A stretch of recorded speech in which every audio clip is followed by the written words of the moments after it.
Well, thank you everybody to come here. I'm sure some of you have been inspired and are coming here with very specific questions. If not, I have a few questions, but let's hear it from you first. When you pick up the mic, there is a microphone there that is being brought around. You notice a difference. If I talk like this, then it's okay, but if I talk like this, you can actually hear me. So please do that as well. Who's the first question? So, there you go, that's close by.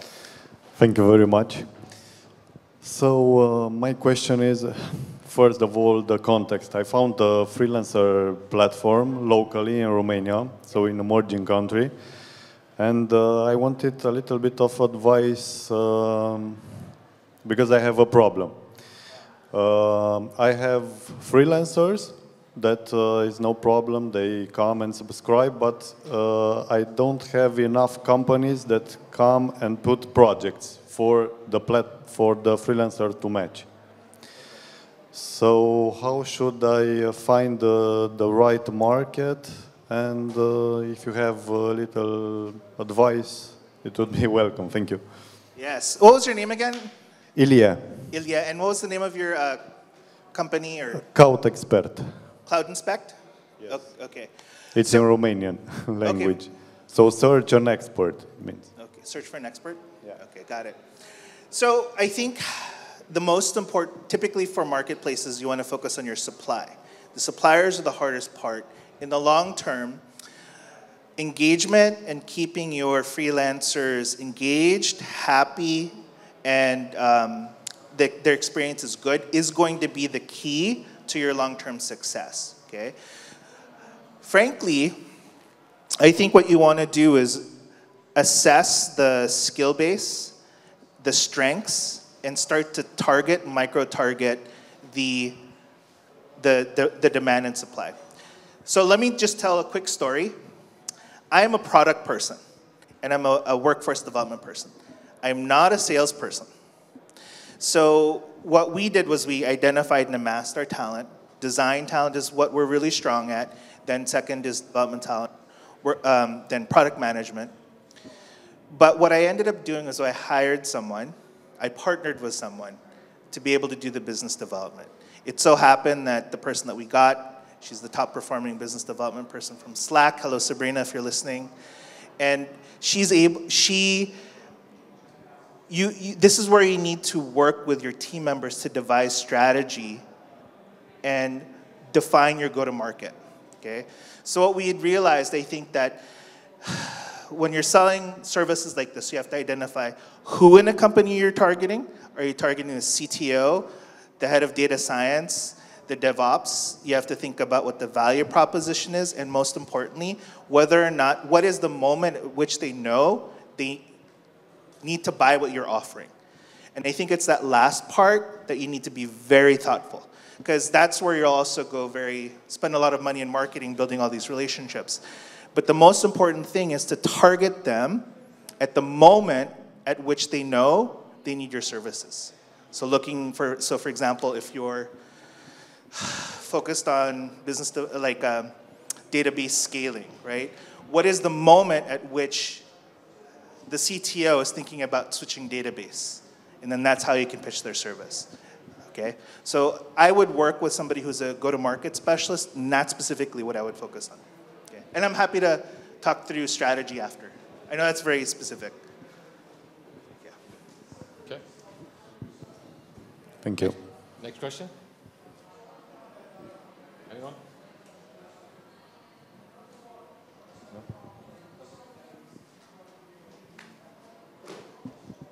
Hello, my name is Jean-François. So you mentioned in your talk that it's important to ask for feedback and getting the feedback you require for your fears and stuff. How do you go about finding people to get that feedback from? Okay. Well, so there's a few different things that I did. I joined I typically sell to early stage founders. So I joined a community of early stage founders. The community I joined was On Deck, right? So if you have an idea, do you have a sense of who your customers are? I do, yeah. Okay. And what, do you mind sharing or? It's in the real estate business. So Okay. basically scraping and providing opportunities to investors. Okay, so real estate investors or whatnot. Yeah. Okay. So I think that it's actually not very difficult to identify who those might be. I would try to develop your MVP and just pitch and just ask. Typically, if you found a problem that they have, they will tell you all about their problem, okay? And as you start to develop and design more of the solution and you put it in front of them, typically, if the problem is real, they will be the ones to say, I need this is what's missing, this is a problem that I can't fix on my own. If you're not getting that kind of response, then that's kind of feedback on its own. If they're not reacting to what you're saying, then you might not be solving a problem that they can't solve on their own, right? Typically, from a product management, product development point of view, is you want to target a problem that's more painful than what they have the capability of solving on their own. And that's more painful than doing nothing, right? Most of the time, you're not fighting against a competitor or an alternative solution. You're fighting against laziness. So when you put something in front of someone, if there's no immediate reaction, that's feedback, right? The silence is feedback. That makes sense. Thank you. Yeah. Maybe a question from my side. So building an ecosystem is very different than a few years ago. Yeah. Right? It used to be really important to be either in San Francisco or in Boston or in Tel Aviv. How important is building an ecosystem in the current day? Because for instance, I have a team of 13 people. They're working for me for half a year now, and I've seen 4 ever, Yeah. face to face. You know, in my younger days, we used to run conferences organized nationally in the US using fax machines and telephones. And these were the corded telephones, right? I don't think that ecosystem is attached to place. Ecosystems are relationships, okay? Ecosystems is a commitment to help others who are similar to you, right? And I don't think that needs to be geographically bound, defined, or exist in 3D. They're strengthened by events like this where we can gather the fact I wouldn't have met you all if it wasn't for this gathering. But I think you're a cool person. I think if I maintain a relationship over LinkedIn or Slack or WhatsApp, if I have a question, you probably will be on the other end to answer that.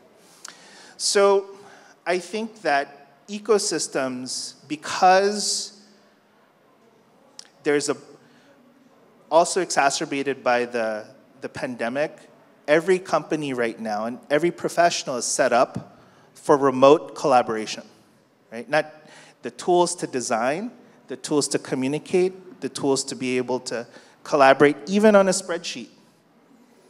You could do this instantaneously from anywhere across the world, right? Half the team I've never met in person. The first gathering that we had happened a year after we hired most of our initial team members for my own company. I would say, oh my gosh, I didn't realize you're this tall. Or, oh my gosh, you're pretty short.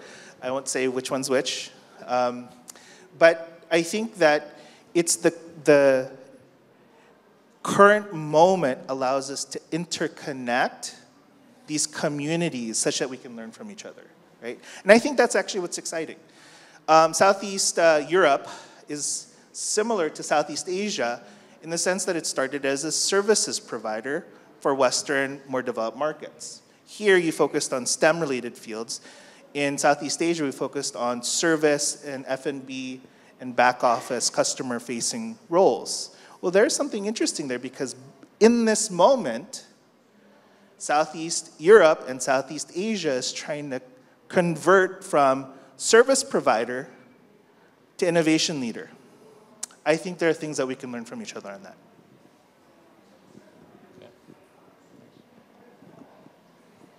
Any other questions inspired by this?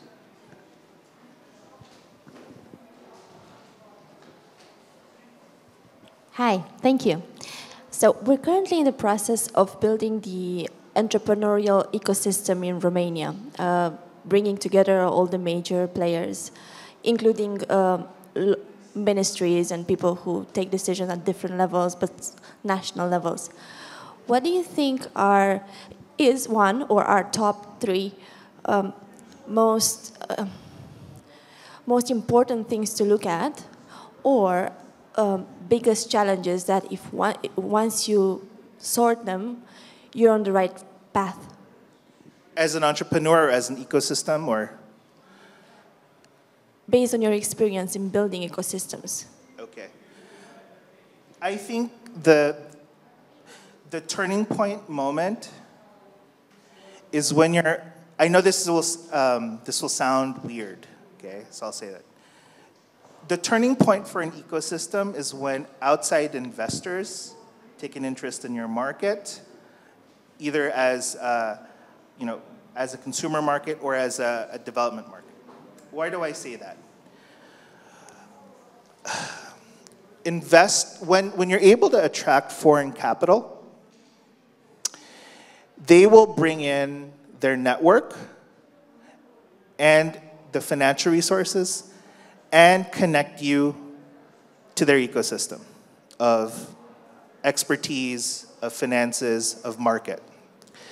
And I think that I'm looking at the Philippines and looking at Southeast Asia, the turning point when we were able to produce unicorns was when foreign capital came in and paired up with local investors to supercharge the growth of companies. Okay? So as a founder, I will always look for investors in mature ecosystems and investors locally. You need a foot in both markets. You need the global footprint who will help you recruit your global expertise, your global talent, who will help you build relationships with tier 1 institutions and tier 1 VCs, paired with local expertise who will help you build locally, okay? That's, I think, what's different of building in an emerging ecosystem than building in Tel Aviv, Boston, or San Francisco. But I think that's a strength and an advantage, right? Philippines, it's growing 8% per year. It's a massive market of 110 million people, but it's a lower cost labor market. So we're able to build world-class products at a quarter of the cost. And those wages that we pay our own team are double, sometimes triple what they would earn locally, right? And I think the reason why I call that out specifically is because I think there's similar labor dynamics here as well. So I actually think that building hybrid ecosystems has tremendous advantages. When I founded my first company, and when we're going on our Sand Hill Road tour, so this is where all the VCs are in the peninsula,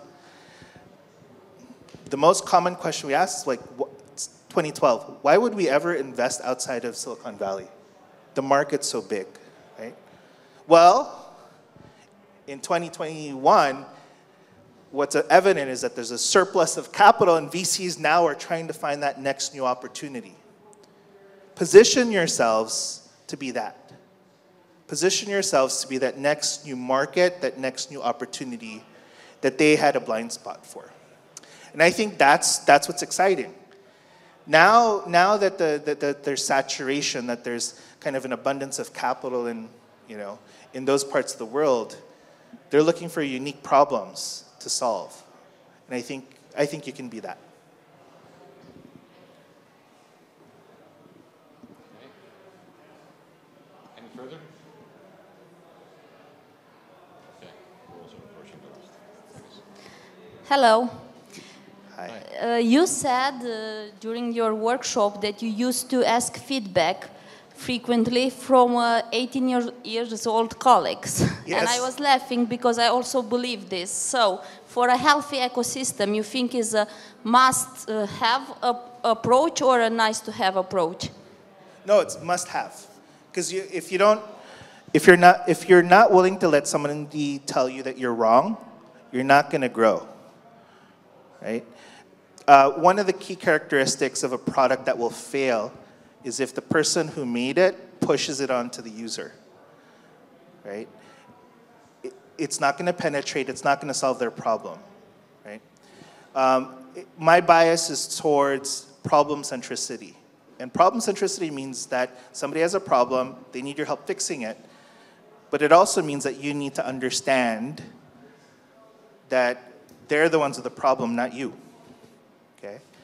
So it takes a posture of humility to ask questions, to get feedback, and for people to criticize your work such that it can become better, right? And trust me, when you just make that commitment, it's liberating. Like it's like when I talk to like the hardest one is when you're talking to a paying customer and they tell you all the ways in which you failed, like, it hurts a little bit because I put so much effort into this, but no, it's like. So I also run there's a freelance marketplace that's a part of our community. The most important project was the one where the project failed, right? Where the builder didn't do a good job and the client, they had to fire their freelancer. We learned two things. That freelancer, if we offered help earlier, would have taken it. We actually gotten one of her competitors to help her out. And they both were willing to collaborate to save the project. That's one. People are competitors until you mess up. Then you're friends. We wouldn't have known that until we reached that failure point. The second thing is that we should have also built in milestones to ask the client for how the projects are going. So this is an example of without failure, we would not have understood how to build the product better.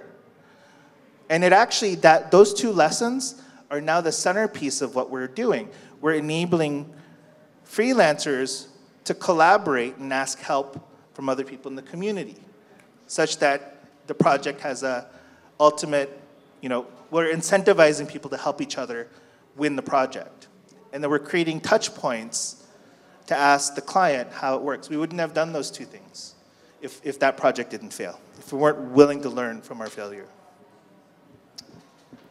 Excellent. Well, thank you very much. Thank you very much for showing up here, for asking the questions that others could listen to. Thank you very much for inspiring us further. Yes. Giving important tips and tricks. Thanks for your help. Thank you.